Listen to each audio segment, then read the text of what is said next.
It allows me to be quick on the brake and drive through the brake like I am now. And that gives me a high level of control as opposed to just driving with one foot. It's a very slow transition between accelerator and brake. The next camera we've got is over my shoulder here, and that's going to allow you to see what I'm doing in the car when I'm changing gears and how I'm operating the vehicle. Okay, so the first drive I want to demonstrate to you is the drive of somebody who just wants to get to their destination. They don't want to hurt the vehicle or anything like that. They're just trying to get up this hill, but they don't know how to do it. So they're going to basically drive straight up the hill, and it's going to look something like this. They're going to come in, they're not going to be going too fast. They're going to come into somewhere here, and somewhere around about here, they're going to wheel spin like we did there. Okay, now oftentimes what they'll do is they'll wheel spin more, and as you can see the traction control kicks in and maybe they get up. That's one way you might get through the climb. The next drive is what I call an Instagram drive. This drive takes absolutely no skill at all. It's just good for getting content because it looks crazy. Basically what you do is you put the vehicle in gear, you take your right foot here and you put that up against the firewall and you send it.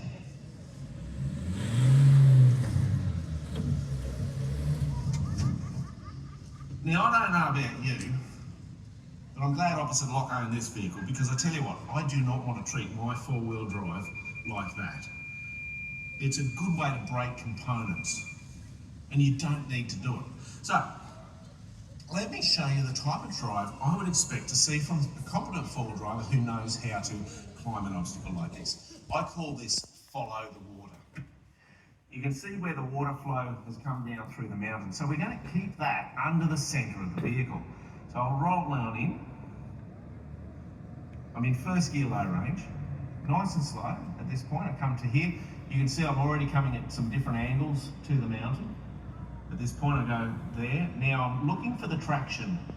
So I'm always feeling for traction with the steering. You see how much work I'm doing with the steering wheel. At this point I go hard left because that's keeping that under the water under the vehicle. Now you can see I'm just starting to wheel spin. So I reckon the traction's going to be over here to the left. So let's look for it. There it is. Continue up. At this point I'm going hard right hand down. Okay, as soon as you see it start to jerk like that, I put my foot on the brake, get control of the vehicle and feed the power on, and see we're crawling up the mountain in a nice controlled way. Minimal wheel spin, minimum horsepower, but we get up the mountain, and that's the way you get to camp without breaking your four-wheel drive. Does that deserve a round of applause? Thanks very much. Here at Mt Maxis Drive, I'm all about educating.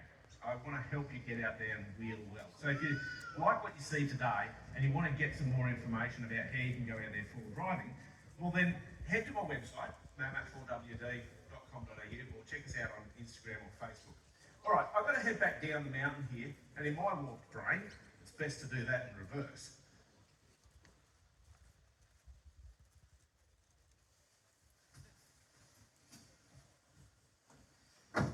When you're off-road, always wear your seatbelt. There's a mate of mine, Lucas, who recently lost steering in his four-wheel drive and he wasn't wearing his seatbelt properly, and he fractured his bones in his face in 70 places. Wear your seatbelt. The next thing I've done is I've adjusted my mirrors so that I can see the rear tyres. So as I back down through here, I'm looking at my tyres, and I'm going to use that follow the water technique to bring me down the mountain. I've actually got the vehicle in neutral, and that's so that I'm not driving through the brakes. I'm just letting the vehicle roll. At this point here, you can see the front's not really steering, and that's because the tyres are skidding, so I come off the brake and let it roll, and you can see the vehicle turn because the tyres are turning. And that gives me that level of control that I keep talking about. Okay, we're just following it down, following the water. Looking in the mirrors, select reverse. All right, I'm going to bring the vehicle over to the other side here. And we'll line up for these rocks.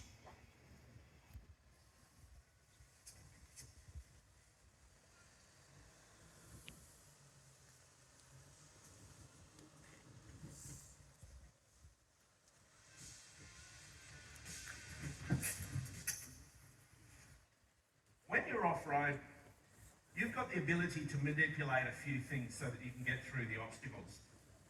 So at any given moment in time, these Maxis Razor tyres have a defined amount of traction depending on the surface that they're on.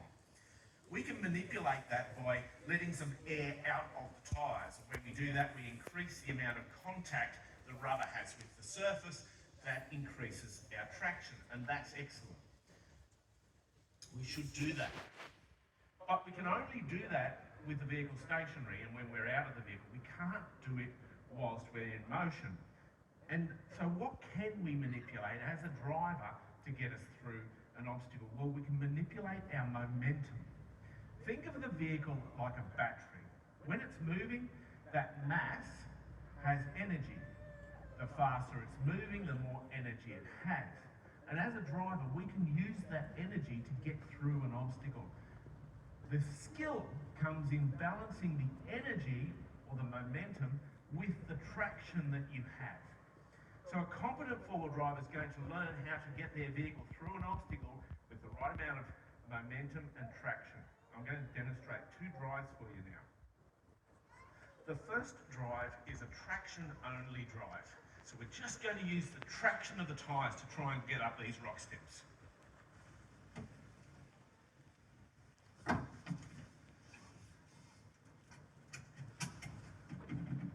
So I'll roll on in, nice and slow.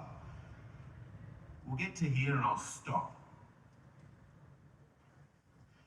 Now I'm going to just feed on the power and use traction to try and climb the rocks. It's going to work. The rear wheels are pushing and the front wheels are climbing, and up we go. Now we'll get to this point here, we'll have all four tyres are trying to climb a rock step. So as I feed on the power, we're wheel spinning. Now what I'll see a lot of people do is they start feeding more and more numbers, trying to get up the rock steps. That's working your drive line really hard and beating on your four-wheel drive, and you're not actually getting up the obstacle. But that's traction only. Let me show you what happens when we bring in the right amount of momentum. And this takes skill and it takes practice, but when you get it right, it should look like this. Hope I get it right. Okay, so I'll roll on in. Right before the bottom set of rocks, I just feel a little bit of power. I'll pop the front up. Right before I get to the next set, a little bit of power. Okay, didn't have enough momentum. So a lot of people will say, oh, well, that's because you're a crap driver, Matt. And that's correct, you know. I mean, I've never full drive properly in my life. It just means that I didn't get the right amount of momentum. It's better to not have enough and not beat on your full drive than have too much and beat on your full drive. So we'll just come in again. Okay, front up. We're going to have a little bit more. Front up, and then a little bit more, back up. And that's a nice controlled way to climb an obstacle without beating on your full drive. Now you might see the suspension bouncing around a little bit. As long as it's not excessive, there's nothing wrong with that because the suspension is designed to bounce. Okay, I want to talk to you about your steering inputs. You see, when you and I learnt to drive, we were on a beautifully formed road with two white lines and engineered turns. So we have a nice flowing steering input into the steering wheel. That's fine on road. When you come off road, we want to see really aggressive steering inputs and quite late in the turn, so to speak. So I'm going to drop down into this gully here on my right, full right hand down, come off the brake, gentle bit of power. Okay, and I'm going to be looking for the traction again, follow the water. Okay, so you can see I'm already starting to bring that left hand steering lock in, and I've got all of it in now, following the traction to climb the mountain. I feel like I'm starting to lose traction, so a bit of right. But see how rapidly I'm moving the steering. Okay, wheel spinning a bit. There we go. Found the traction, and up we go. That steering input, remember, turn late and turn aggressively. All right, I'm going to duck down the back here and spin around because I want to show you another technique which I see a lot of people getting wrong, having a manual four-wheel drive. Hey Pat, okay, how many of you are driving automatic four-wheel drives? Yeah, quite a few more. And that's the way it is today. Most people are driving automatic four-wheel drives, and myself personally, I love an automatic off-road. Yes, I can drive a manual off-road, but when you really want the finesse, the automatics work really well. But when it comes to obstacles like Gunshot here, it's the manual four-wheel drivers who are probably going to be getting this correct. You see, a manual four-wheel drive is going to drive to the top here, they're going to select high range, they're going to select first gear, and they're going to let the clutch out and let the engine braking lower them over the obstacle. What I'm seeing a lot of people with their automatic four-wheel drives do is leave it in drive. That means that when they go down the obstacle, they're totally relying on their brakes. And where that's a problem is your tyres are going to slip and skid, and when they're skidding, you don't have control. Everything off-road is about having control. Most automatic four-wheel drives, though, can be driven in a manual mode. That is, you'll select manual, you'll put it in first gear or second gear, you can choose the gear you want, and the vehicle will perform to a certain extent like a manual. So we're going to drop down here, I'm going to demonstrate it for you now.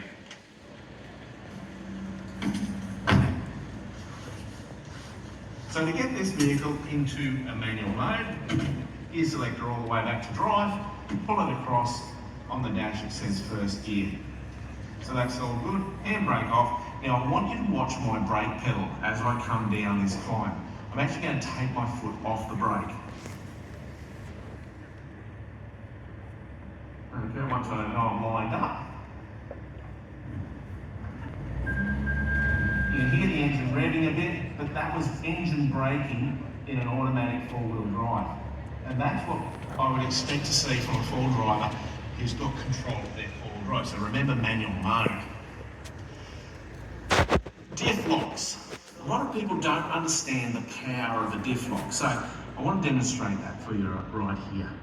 So somewhere down here, all going well, we're going to stop going forward. As you can see, we've got the back left tyre, wheel spinning, the front right, wheel spinning. Now, the vehicle's trying to kick in its traction control systems and stuff like that. So I won't go too hard, but you can see that we're not going forward. So what does a diff lock do? What it does is it joins two wheels together. So the two back wheels can be joined together on this vehicle. Push the diff lock button, okay? Sometimes with this vehicle, you just need to move the vehicle a little bit for it to lock. It's now locked, it says so on the dash. Select first gear. Watch what happens. Very slowly, I'm going to apply the power. Feeding on the power, no wheel spin, and we drove right over that obstacle a moment ago. We couldn't. And that's because the back right tyre had trap drive and therefore was giving me traction. So let me just get back around over here. What I want to do is just bring together all that we've learned today.